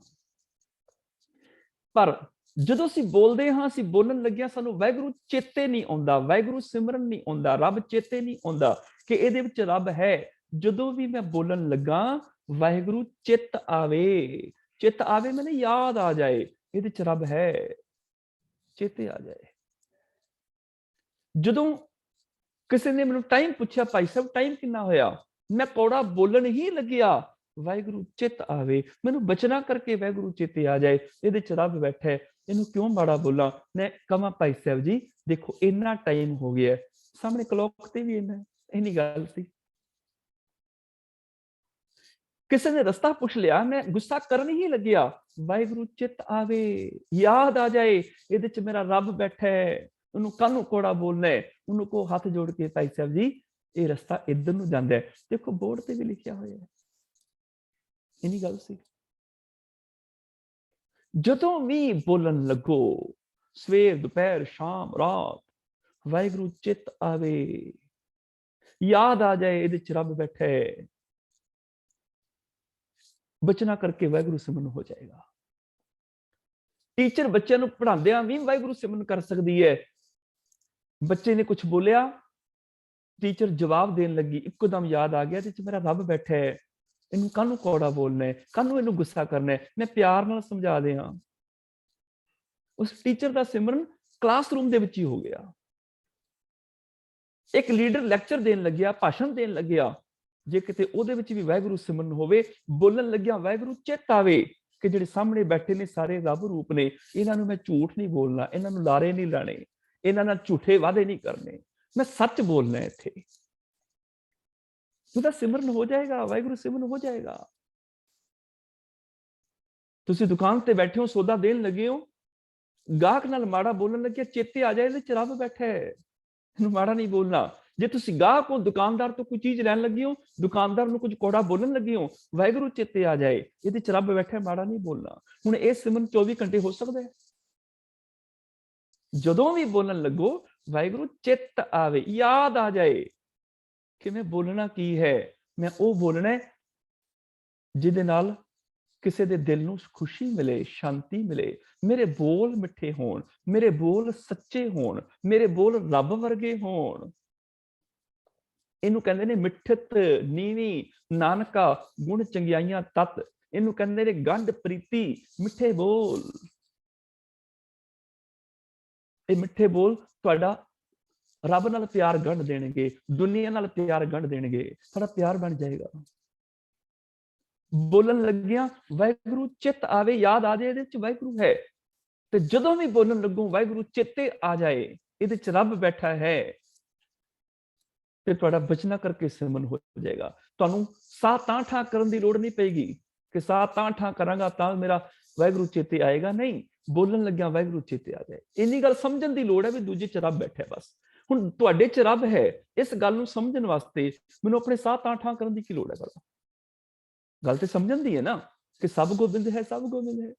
ਤੇ ਜੇ ਇੰਨੀ ਗੱਲ ਸਮਝ ਜਾਵਾਂ ਤੁਹਾਡੇ ਚ ਰੱਬ ਹੈ, ਤੇ ਬੋਲਣ ਲੱਗਿਆ ਮੇਰੀ ਬੋਲ ਬਾਣੀ ਮਿੱਠੀ ਹੋ ਜਾਏਗੀ, ਨਿਮਰਤਾ ਵਾਲੀ ਹੋ ਜਾਏਗੀ, ਸੱਚੀ ਹੋ ਜਾਏਗੀ। ਜਦੋਂ ਵੀ ਬੋਲਣ ਲੱਗੋ 3 ਗੱਲਾਂ ਯਾਦ ਰੱਖ ਲਓ। ਪਹਿਲੀ ਗੱਲ ਕਿ ਬਿਨਾਂ ਬੋਲਣ ਤੋਂ ਸਰਦਾ ਹੈ, ਜੇ ਸਰਦਾ ਤੇ ਨਾ ਬੋਲਣਾ, ਨਹੀਂ ਸਰਦਾ ਤਾਂ ਬੋਲਣਾ।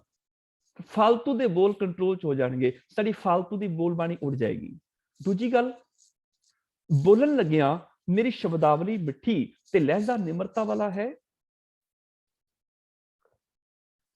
ਇਹ ਨਾ ਹੋਵੇ ਸ਼ਬਦਾਵਲੀ ਮੇਰੀ ਕੌੜੀ ਹੋਵੇ, ਲਹਿਜ਼ੇ ਵਿੱਚ ਵੀ ਹੰਕਾਰ ਝਲਕਦਾ ਹੋਵੇ, ਫਿਰ ਵੀ ਗਲਤ ਹੈ।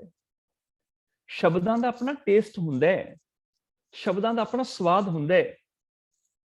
ਇਹਨੂੰ ਚੱਖ ਕੇ ਦੇਖ ਲਿਆ ਕਰੋ। ਜਿਹੜਾ ਸ਼ਬਦ ਬੋਲਣ ਲੱਗੇ ਹੋ ਉਹਨੂੰ ਚੱਖ ਲਓ, ਉਹਨੂੰ ਟੇਸਟ ਕਰ ਲਓ। ਜੇ ਉਹ ਮੈਨੂੰ ਕੌੜਾ ਲੱਗ ਰਿਹਾ ਨਾ, ਤੇ ਜਿਹਨੂੰ ਮੈਂ ਪਰੋਸ ਰਿਹਾ ਉਹਨੂੰ ਵੀ ਪੱਕਾ ਕੌੜਾ ਲੱਗੇਗਾ।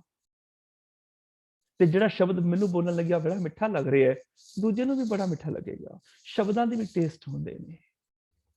ਦੂਜੀ ਗੱਲ, ਬੋਲਣ ਲੱਗਿਆ ਸ਼ਬਦਾਵਲੀ ਮਿੱਠੀ ਤੇ ਲਹਿਜਾ ਨਿਮਰਤਾ ਵਾਲਾ ਹੋਵੇ। ਤੇ ਤੀਜਾ, ਜੋ ਮੈਂ ਬੋਲ ਰਿਹਾ ਕਿ ਉਹਨਾਂ ਬੋਲਾਂ ਦੇ ਥੱਲੇ ਆਪਣੀ ਸਿਗਨੇਚਰ ਕਰ ਸਕਦਾ, ਦਸਤਖਤ ਕਰ ਸਕਦਾ। ਭਾਵ ਮੈਂ ਇਹ ਗੱਲ ਅਸ਼ਟਾਮ ਪੇਪਰ ਤੇ ਲਿਖ ਕੇ ਦੇ ਸਕਦਾ ਵੀ ਮੈਂ ਜੋ ਬੋਲਣ ਲੱਗਿਆ ਇਹ ਆਖਰੀ ਸੱਚ ਹੈ ਦੁਨੀਆ ਦਾ। ਜੇ ਮੈਨੂੰ ਆਪ ਹੀ ਯਕੀਨ ਦੀ ਗੱਲ ਸੱਚੀ ਹੈ ਕਿ ਝੂਠੀ ਹੈ, ਸਾਈਨ ਨਹੀਂ ਕਰ ਸਕਦਾ, ਫਿਰ ਨਾ ਬੋਲਾਂ। ਫਿਰ ਮੇਰੇ ਬੋਲ ਉਹ ਹੋਣਗੇ ਜਿਹੜੇ ਸੱਚੇ ਹੋਣਗੇ, ਝੂਠੇ ਬੋਲ ਨਿਕਲਣਗੇ ਹੀ ਨਹੀਂ। ਮੈਂ ਆਪਣੇ ਬੋਲਾਂ ਤੋਂ ਕਦੀ ਹਾਰਾਂਗਾ ਨਹੀਂ। ਆਪਣੇ ਬੋਲਾਂ ਕਰਕੇ ਮੈਨੂੰ ਸ਼ਰਮਿੰਦਾ ਨਹੀਂ ਹੋਣਾ ਪਏਗਾ। ਬੋਲਣ ਲੱਗਿਆ ਵਾਹਿਗੁਰੂ ਚਿੱਤ ਆਵੇ, ਯਾਦ ਆ ਜਾਏ ਇਹਦੇ ਚ ਰੱਬ ਹੈ, ਤੇ ਬੋਲ ਬਾਣੀ ਮਿੱਠੀ ਹੋ ਜਾਏਗੀ। ਉਸ ਤੋਂ ਅੱਗੇ ਕਰਮਾਂ ਕਰਕੇ ਵਾਹਿਗੁਰੂ ਕਿਵੇਂ ਚਿੱਤ ਆਏ। ਵਾਹਿਗੁਰੂ ਵਾਹਿਗੁਰੂ ਵਾਹਿਗੁਰੂ ਚਿੱਤ ਆਵੇ, ਮਨ ਕਰਕੇ ਵਾਹਿਗੁਰੂ ਚਿੱਤ ਆਵੇ, ਕਰਮਾਂ ਕਰਕੇ ਵਾਹਿਗੁਰੂ ਚਿੱਤ ਆਵੇ, ਬਚਨਾਂ ਕਰਕੇ ਵਾਹਿਗੁਰੂ ਚਿੱਤ ਆਵੇ। ਹੁਣ ਕਰਮਾਂ ਕਰਕੇ ਵਾਹਿਗੁਰੂ ਕਿਵੇਂ ਚਿੱਤ ਆਏਗਾ। ਕੋਈ ਸੇਵਾ ਕਰ ਰਿਹਾ ਲੰਗਰ ਦੇ ਵਿੱਚ, ਦਾਲਾ ਵਾਹਿਗੁਰੂ ਦਾਲਾ ਵਾਹਿਗੁਰੂ ਦਾਲਾ ਵਾਹਿਗੁਰੂ। ਕਿਸੇ ਬੰਦੇ ਨੂੰ ਪਤਾ ਚੱਲਿਆ ਕਿ ਗੁਰਦੁਆਰੇ ਸੁਣਿਆ ਰੱਬ ਰਹਿੰਦਾ ਹੈ, ਚਲੋ ਜਾ ਕੇ ਦਰਸ਼ਨ ਕਰਕੇ ਆਈਏ ਰੱਬ ਦੇ। ਉਹ ਬੰਦਾ ਗੁਰਦੁਆਰੇ ਆ ਗਿਆ, ਪਹਿਲੀ ਵਾਰ ਆਇਆ, ਉਹਨੂੰ ਪਤਾ ਨਹੀਂ। ਤੇ ਜਦੋਂ ਪਹਿਲੀ ਵਾਰ ਆਇਆ ਤੇ ਅੱਗੇ ਸੀ ਲੰਗਰ ਹਾਲ ਚ ਦਾਖਲ ਹੋ ਗਿਆ ਤੇ ਨੰਗੇ ਸਿਰ ਹੀ ਚਲਾ ਗਿਆ।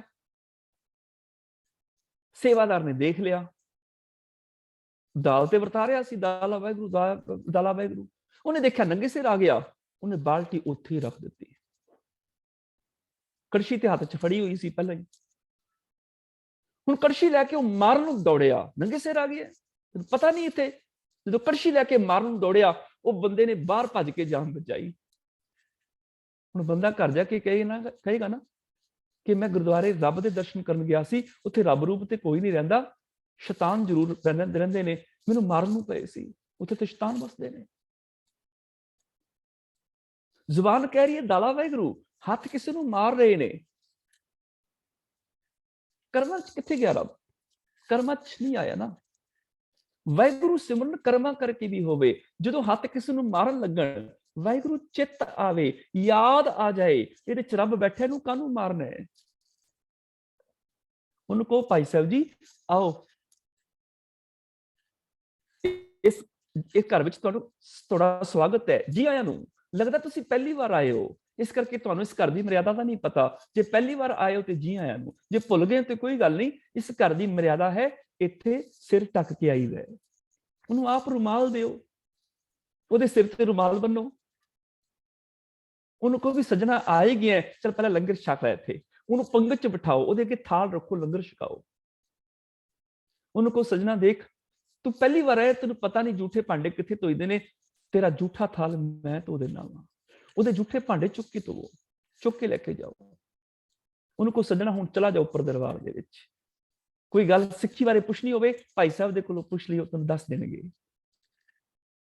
ਹੁਣ ਜਦੋਂ ਬੰਦਾ ਘਰ ਜਾਏਗਾ ਨਾ, ਘਰ ਜਾ ਕੇ ਕਹੇਗਾ ਸੁਣਿਆ ਸੀ ਗੁਰਦੁਆਰੇ ਰੱਬ ਰਹਿੰਦਾ ਹੈ, ਮੈਂ ਸੱਚਮੁੱਚ ਰੱਬ ਦੇ ਦਰਸ਼ਨ ਕਰਕੇ ਆਇਆ। ਉੱਥੇ ਤੇ ਸੇਵਾਦਾਰ ਰੱਬ ਵਰਗੇ ਨੇ, ਉੱਥੇ ਗ੍ਰੰਥੀ ਸਿੰਘ ਰਾਗੀ ਪ੍ਰਚਾਰਕ ਰੱਬ ਵਰਗੇ ਨੇ, ਉੱਥੇ ਪ੍ਰਧਾਨ ਸੈਕਟਰੀ ਖਜ਼ਾਨਚੀ ਰੱਬ ਵਰਗੇ ਨੇ, ਉੱਥੇ ਸੰਗਤਾਂ ਰੱਬ ਵਰਗੀਆਂ ਨੇ, ਜਿਨ੍ਹਾਂ ਨੇ ਬੜੀ ਮੇਰੀ ਸੇਵਾ ਕੀਤੀ, ਬੜੀ ਮੇਰੀ ਕੇਅਰ ਕੀਤੀ, ਬੜਾ ਕੁਝ ਮੈਨੂੰ ਸਿਖਾਇਆ, ਰੱਬ ਵਰਗੇ ਨੇ। ਹੱਥ ਕਿਸੇ ਨੂੰ ਮਾਰਨ ਲੱਗਣ, ਵਾਹਿਗੁਰੂ ਚਿੱਤ ਆਵੇ, ਕਰਮਾਂ ਕਰਕੇ ਇਹਦੇ 'ਚ ਰੱਬ ਬੈਠੇ, ਮੈਨੂੰ ਕਾਹਨੂੰ ਮਾਰਨ ਲੱਗਿਆ, ਹੱਥ ਪਿੱਛੇ ਹੋ ਜਾਣ। ਕਰਮਾਂ 'ਚ ਵਾਹਿਗੁਰੂ ਸਿਮਰਨ ਆ ਜਾਏਗਾ। ਸਾਡੇ ਗੁਰਦੁਆਰਿਆਂ ਦੇ ਵਿੱਚ ਲੰਗਰ ਗਰਮ ਹੋਣਾ ਚਾਹੀਦਾ ਹੈ, ਸੇਵਾਦਾਰ ਠੰਡੇ ਹੋਣੇ ਚਾਹੀਦੇ ਨੇ। ਪਰ ਹੁੰਦਾ ਉਲਟ ਹੈ, ਲੰਗਰ ਠੰਡਾ ਹੁੰਦਾ ਹੈ ਤੇ ਸੇਵਾਦਾਰ ਗਰਮ ਹੁੰਦੇ ਨੇ। ਗੜਬੜ ਇੱਥੇ ਹੋ ਜਾਂਦੀ ਹੈ। ਹੱਥ ਕਿਸੇ ਗਰੀਬ ਦੀ ਜੇਬ ਕੱਟਣ ਲੱਗਣ, ਵਾਹਿਗੁਰੂ ਚਿੱਤ ਆਵੇ, ਯਾਦ ਆ ਜਾਏ ਇਹਦੇ 'ਚ ਮੇਰਾ ਰੱਬ ਬੈਠਾ ਹੈ, ਇਹਦੀ ਜੇਬ ਕਾਹਨੂੰ ਕੱਟਣੀ ਹੈ। ਹੱਥ ਚੋਰੀ ਕਰਨ ਲੱਗਣ, ਵਾਹਿਗੁਰੂ ਚਿੱਤ ਆਵੇ, ਯਾਦ ਆ ਜਾਏ ਇਹਦੇ 'ਚ ਮੇਰਾ ਰੱਬ ਬੈਠਾ, ਕਾਹਨੂੰ ਚੋਰੀ ਕਰਨੀ ਹੈ। ਹੱਥ ਕਿਸੇ ਦਾ ਨੁਕਸਾਨ ਕਰਨ ਲੱਗਣ, ਵਾਹਿਗੁਰੂ ਚਿੱਤ ਆਵੇ, ਕਰਮਾਂ ਚ ਰੱਬ ਆ ਜਾਏਗਾ। ਕਰਮਾਂ ਕਰਕੇ ਸਿਮਰਨ 24 ਘੰਟੇ ਹੋ ਸਕਦਾ ਹੈ। ਡਾਕਟਰ ਵੀ ਸਰਜਰੀ ਕਰੇਗਾ, ਵਾਹਿਗੁਰੂ ਚਿੱਤ ਆਵੇ, ਇਹਦੇ ਚ ਮੇਰਾ ਰੱਬ ਬੈਠਾ ਹੈ, ਮੈਂ ਆਪਣੀ ਈਮਾਨਦਾਰੀ ਨਾਲ ਡਿਊਟੀ ਕਰਨੀ ਹੈ, ਸਹੀ ਤਰੀਕੇ ਨਾਲ ਇਕਾਗਰਤਾ ਦੇ ਨਾਲ ਮੈਂ ਆਪਣੀ ਸਰਜਰੀ ਕਰਨੀ ਮਰੀਜ਼ ਦੀ। ਦੁਕਾਨਦਾਰ ਬੈਠਾ ਦੁਕਾਨ ਤੇ ਸੌਦਾ ਤੋਲ ਕੇ ਦੇਣ ਲੱਗਿਆ, ਵਾਹਿਗੁਰੂ ਚਿੱਤ ਆਵੇ, ਇਹਨੂੰ ਮਿਲਾਵਟੀ ਸਮਾਨ ਨਹੀਂ ਦੇਣਾ, ਇਹਨੂੰ ਸਹੀ ਸਮਾਨ ਵੇਚਣਾ ਹੈ। ਤੁਹਾਡੇ ਕਰਮਾਂ ਚ ਵਾਹਿਗੁਰੂ ਆ ਜਾਏਗਾ। ਤੇ ਇਹ ਸਿਮਰਨ 24 ਘੰਟੇ ਹੋ ਸਕਦਾ ਹੈ। ਜਦੋਂ ਵੀ ਕਰਮ ਕਰਨ ਲੱਗੋ, ਵਾਹਿਗੁਰੂ ਚਿੱਤ ਆਵੇ, ਇਹਨਾਂ ਹੱਥਾਂ ਨਾਲ ਚੰਗੇ ਕਰਮ ਹੋ ਜਾਣਗੇ, ਕਰਮਾਂ ਚ ਰੱਬ ਵਸ ਜਾਏਗਾ। ਮਨ ਕਰਕੇ ਵਾਹਿਗੁਰੂ ਕਿਵੇਂ ਚਿੱਤ ਆਏਗਾ? ਕਿਸੇ ਨੇ ਘਰ ਦਾ ਦਰਵਾਜ਼ਾ ਖੜਕਾਇਆ, ਘਰ ਦੇ ਮਾਲਕ ਨੇ ਦਰਵਾਜ਼ਾ ਖੋਲਿਆ, ਦੇਖਿਆ ਗਵਾਂਢੀ ਖੜਾ ਸੀ, ਉਹਨੇ ਸਵਾਗਤ ਕੀਤਾ, ਅੱਜ ਕੀੜੀ ਘਰ ਨਰਾਇਣ ਆ ਗਿਆ, ਉਹਨੂੰ ਰੱਬ ਵਾਲੀ ਥਾਂ ਦਿੱਤੀ, ਬਚਨਾ ਕਰਕੇ ਸਿਮਰਨ ਹੋ ਗਿਆ। ਫਿਰ ਉਹਨੇ ਸੋਫੇ ਤੇ ਬਿਠਾਇਆ, ਉਹਦੇ ਸਾਹਮਣੇ ਚਾਹ ਪਕੌੜੇ ਜਲੇਬੀਆਂ ਆਦਿਕ ਰੱਖੀਆਂ, ਹੱਥੀਂ ਸੇਵਾ ਕੀਤੀ, ਕਰਮਾਂ ਕਰਕੇ ਸਿਮਰਨ ਹੋ ਗਿਆ। ਗਵਾਂਢੀ ਨੇ ਚਾਹ ਪੀਤੀ, ਪਕੌੜੇ ਖਾਦੇ ਔਰ ਜਾਣ ਲੱਗਿਆ, ਉਹਨੇ ਬੈਗ ਖੋਲਿਆ, ਆਪਣੇ ਬੈਗ ਦੀ ਜਿਪ ਖੋਲ ਕੇ ਵਿੱਚੋਂ ਇੱਕ ਡੱਬਾ ਕੱਢਿਆ ਮਿਠਾਈ ਦਾ, ਤੇ ਡੱਬਾ ਕੱਢ ਕੇ ਪੇਸ਼ ਕੀਤਾ ਸਾਹਮਣੇ, ਤੇ ਉਸ ਘਰ ਦੇ ਮਾਲਕ ਨੂੰ ਕਹਿਣ ਲੱਗਾ, ਤੁਹਾਨੂੰ ਵਧਾਈ ਹੋਵੇ, ਮੈਂ 5 ਬੈਡਰੂਮ ਘਰ ਲੈ ਲਿਆ। ਹੁਣ ਇਹਨੇ ਡੱਬਾ ਫੜ ਲਿਆ, ਆਖਦਾ ਤੁਹਾਨੂੰ ਸਦਾ ਵਧਾਈ ਹੋਵੇ, ਤੁਸੀਂ 5 ਬੈਡਰੂਮ ਘਰ ਲੈ ਲਿਆ। ਪਰ ਨਾਲ ਹੀ ਮਨ ਕਲਪ ਗਿਆ, ਇਹਦਾ ਕੱਖ ਨਾ ਰਹੇ, ਮੈਂ ਕਿਰਾਏ ਦੇ ਮਕਾਨ ਚ ਘੁਲਦਾ ਫਿਰਦਾ, ਇਹਨੇ 5 ਬੈਡਰੂਮ ਘਰ ਲੈ ਲਿਆ। ਸੋਚ ਗਲਤ ਹੋ ਗਈ, ਮਨ ਚੋਂ ਵਾਹਿਗੁਰੂ ਦੀ ਯਾਦ ਮਿਟ ਗਈ। ਗੁਆਂਢੀ ਨੇ ਕਿਹਾ, ਲੋ ਡੱਬਾ, ਮੈਂ ਮਰਜ਼ੀ ਗੱਡੀ ਲੈ ਲਈ ਹੈ, ਮਨ ਕਲਪ ਗਿਆ, ਦਾ ਕੱਖ ਨਾ ਰਹੇ, ਇਹਦੀ ਗੱਡੀ ਦਾ ਐਕਸੀਡੈਂਟ ਹੋ ਜਾਏ, ਮੈਂ ਮਾਈਕਰਾ ਚ ਘੁਲਦਾ ਫਿਰਦਾ ਵਾਂ, ਇਹ ਮਰਜ਼ੀ ਚੁੱਕੀ ਫਿਰਦਾ ਹੈ, ਇਹਦੀ ਗੱਡੀ ਨੂੰ ਅੱਗ ਲੱਗ ਜਾਏ। ਸੋਚ ਬੁਰੀ ਹੋ ਗਈ ਨਾ। ਮਾਨਸਿਕ ਕਿਸ ਤਰ੍ਹਾਂ ਦੀ ਹੈ? ਮਨ ਕਰਕੇ ਵਾਹਿਗੁਰੂ ਚੇਤੇ ਨਹੀਂ ਰਿਹਾ, ਇਹਦੇ ਵਿੱਚ ਸੀ, ਮੇਰਾ ਬੁਰਾ ਨਹੀਂ ਸੀ ਸੋਚਣਾ। ਮਨ ਕਰਕੇ ਕਿੱਥੇ ਗਿਆ? ਦੋਹਰੀ ਹੋ ਗਈ ਨਾ ਜ਼ਿੰਦਗੀ। ਜ਼ੁਬਾਨ ਤੋਂ ਕੁਝ ਕਹਿ ਰਿਹਾ, ਤੁਹਾਨੂੰ ਸਵਾ ਵਧਾਈ ਹੋਵੇ, ਮਨ ਕਰਕੇ ਕੁਝ ਕਹਿ ਰਿਹਾ, ਇਹਦਾ ਕੱਖ ਨਾ ਰਹੇ। ਦੋਹਰੀ ਹੈ ਨਾ ਜ਼ਿੰਦਗੀ, ਡਰਾਮਾ ਹੀ ਹੈ ਨਾ, ਫਿਰ ਧਰਮ ਤਾਂ ਨਹੀਂ ਹੈ ਨਾ, ਫਿਰ ਤੇ ਪਖੰਡ ਹੈ, ਫਿਰ ਤੇ ਦਿਖਾਵਾ ਹੀ ਹੋ ਰਿਹਾ ਨਾ। याद रखियो, बहुत सारे लोग ने धार्मिक लिबास पाए हुए ने, जुबान तो धर्म दी रज रज गल्लां कर रहे ने, पर मानसिक तौर पर मरे हुए ने, आत्मक मौत ते मरे हुए ने, जमीरां मरियां हुई ने।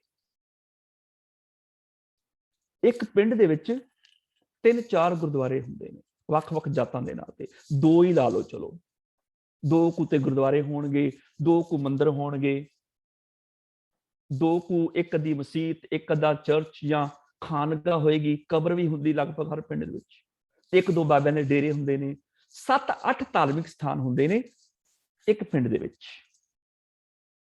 एक पिंड विच 7-8 धार्मिक स्थान ने, सवेर तो लैके शाम तक बड़ा पाठ किया जाता है, टलियां घंटे बजाए जाते हैं, घड़ियाल बजाए जाते हैं, बड़ा कुछ किया जाता है। इदां लगता भी सारा पिंड ही बड़ा धर्मियां दा होएगा, सारा पिंड धर्मियां दा होएगा, और सारे धर्मी होणगे, क्योंकि 7-8 धार्मिक स्थान ने एक पिंड दे विच, सारा पिंड धर्मी होएगा। पर जो रियलिटी देखो, रात 10-11 बजे पिंड दे एक कोने तो दूजे कोने तक कोई धी भैन कल्ली नहीं जा सकती, इन्नी भी सुरक्षा नहीं है कि पिंड दे एक कोने तो रात 10-11 बजे इकल्ली पिंड दे दूजे पासे चली जाएगी। किथे गया धर्म? धर्म स्थान ते बड़े सी पिंड विच, पर धर्म किथे गया? सारा पिंड धर्मी होना चाहिए सी, धर्म किथे है? ते जिन्हां देशां वालियां नूं असीं अधर्मी कहने आ, कैनेडा, अमेरिका, इंग्लैंड जी, गोरे वसदे ने, काले वसदे ने, इह ते धर्मी, इन्हां नूं की पता रब दा?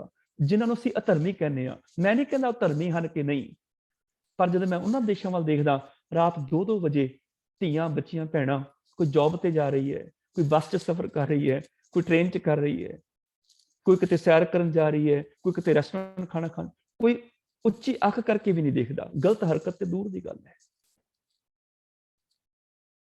धर्म का गुण तो फिर उत्थे होया ना, जिन्होंने असीं धर्मी कहने आ, काम तो कर रहे ने, फिर ऐसे धर्मियों नालों तो लोग चंगे।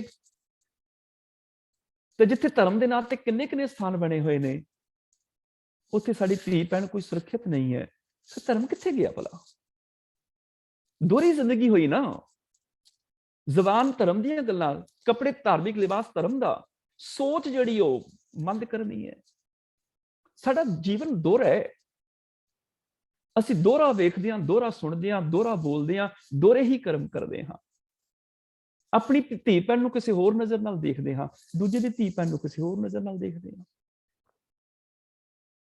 ਆਪਣੇ ਬੱਚੇ ਨਾਲ ਕਿਸੇ ਹੋਰ ਤਰੀਕੇ ਨਾਲ ਗੱਲ ਕਰਦੇ ਹਾਂ, ਗਵਾਂਢੀ ਦੇ ਬੱਚੇ ਨਾਲ ਕਿਸੇ ਹੋਰ ਤਰੀਕੇ ਨਾਲ ਗੱਲ ਕਰੀਦੀ ਹੈ।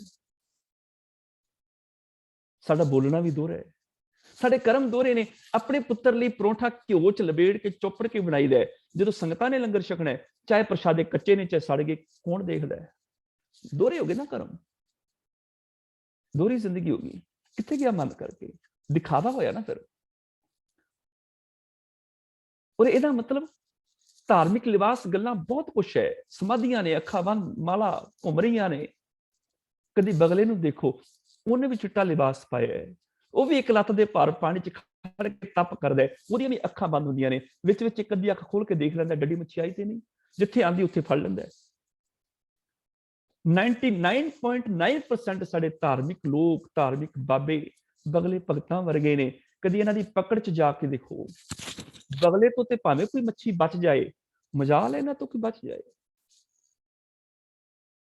ਬੜਾ ਇਮੋਸ਼ਨਲ ਬਲੈਕਮੇਲ ਕੀਤਾ ਗਿਆ ਧਰਮ ਦੇ ਨਾਂ ਤੇ, ਪਰ ਕੰਮ ਸਾਰੇ ਗੁਰਬਾਣੀ ਤੋਂ ਉਲਟ, ਧਰਮ ਤੋਂ ਉਲਟ।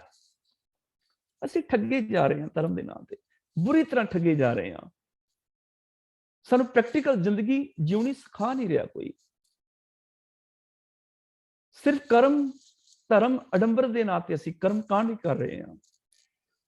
ਇਹ ਗੁਣ ਰੱਬ ਦੀ ਜਿਹੜੀ ਸਾਡੀ ਨਿੱਜੀ ਜ਼ਿੰਦਗੀ ਚ ਹੋਣੇ ਚਾਹੀਦੇ ਸੀ, ਹੋ ਨਹੀਂ ਰਹੇ। ਮਨ ਕਰਕੇ ਸੋਚ ਬੁਰੀ ਹੋਈ। ਜਦੋਂ ਮਨ ਸੋਚਣ ਲੱਗਿਆ ਸੀ ਨਾ ਵੀ ਗਵਾਂਢੀ ਦਾ ਕੱਖ ਨਾ ਰਹੇ, ਵਾਹਿਗੁਰੂ ਚਿੱਤ ਆਏ। ਮਨ ਕਰਕੇ ਵਾਹਿਗੁਰੂ ਚੇਤੇ ਆ ਜਾਏ, ਇਹਦੇ ਚ ਰੱਬ ਵਸਦਾ ਹੈ, ਇਹਦਾ ਬੁਰਾ ਕਿਉਂ ਸੋਚਣਾ ਹੈ, ਇਹਦਾ ਮੈਂ ਭਲਾ ਸੋਚਾਂ। ਕਿਉਂਕਿ ਮੈਂ ਤੇ ਰੋਜ਼ ਅਰਦਾਸ ਕਰਦਾ ਹਾਂ, ਨਾਨਕ ਨਾਮ ਚੜ੍ਹਦੀ ਕਲਾ ਤੇਰੇ ਭਾਣੇ, ਸਰਬੱਤ ਦਾ ਭਲਾ। ਮੈਂ ਤੇ ਦੁਨੀਆ ਦਾ ਭਲਾ ਮੰਗਦਾ, ਗਵਾਂਢੀ ਦਾ ਬੁਰਾ ਮੈਂ ਕਿਵੇਂ ਮੰਗ ਸਕਦਾ? ਘੱਟੋ ਘੱਟ ਸਿੱਖ ਨਹੀਂ ਕਿਸੇ ਦਾ ਬੁਰਾ ਸੋਚ ਸਕਦਾ। ਸਿੱਖ ਨੂੰ ਨਹੀਂ ਸੋਚਣਾ ਚਾਹੀਦਾ ਕਿਸੇ ਦਾ ਬੁਰਾ। ਉਹਦੇ ਤੇ ਅਰਦਾਸ ਹੀ ਸਰਬੱਤ ਦੇ ਭਲੇ ਦੀ ਹੁੰਦੀ ਹੈ।